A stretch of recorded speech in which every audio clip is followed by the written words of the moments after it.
everyone. I'm Becky with Maryland's Chesapeake Bay National Estuarine Research Reserve, and we are here today at our beautiful Otter Point Creek.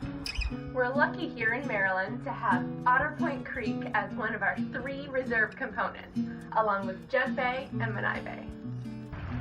This tidal freshwater estuarine ecosystem is home to many beautiful and valuable plants and wildlife species.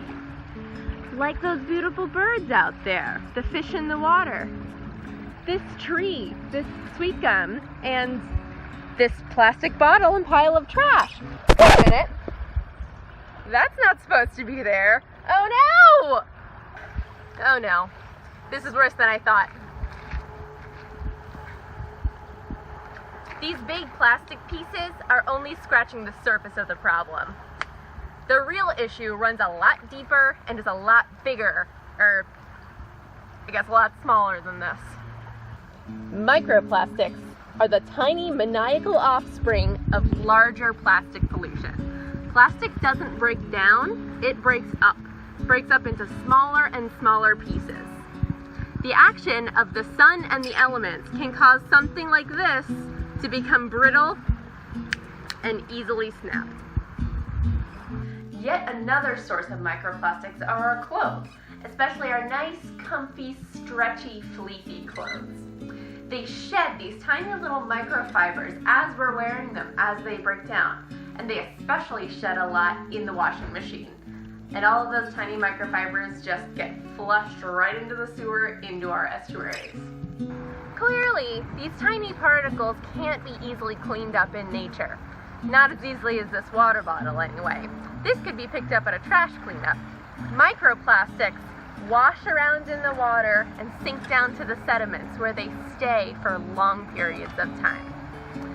They're a danger to birds, to fish like this, and even these little guys can ingest those tiny plastic particles and get really sick. He's so cute! Recent studies have even found microplastics in human poop. Luckily, here at CBNERR and the Anita C. Light Estuary Center, we have interns. So the first step to solving the microplastics problem is understanding the microplastics problem. Last summer, our awesome intern Eric surveyed microplastics in the surface waters around Otter Point Creek in lots of different areas of the estuary. These areas include places like open waters, in really dense vegetation, and right off of some developed shoreline areas. Then he used extremely salty water to separate the organic particles from those tiny plastic pieces and filter them all down onto microscope slides. He found plastics in every single sample he took, including the samples he tested from store-bought spring water as controls. Ew.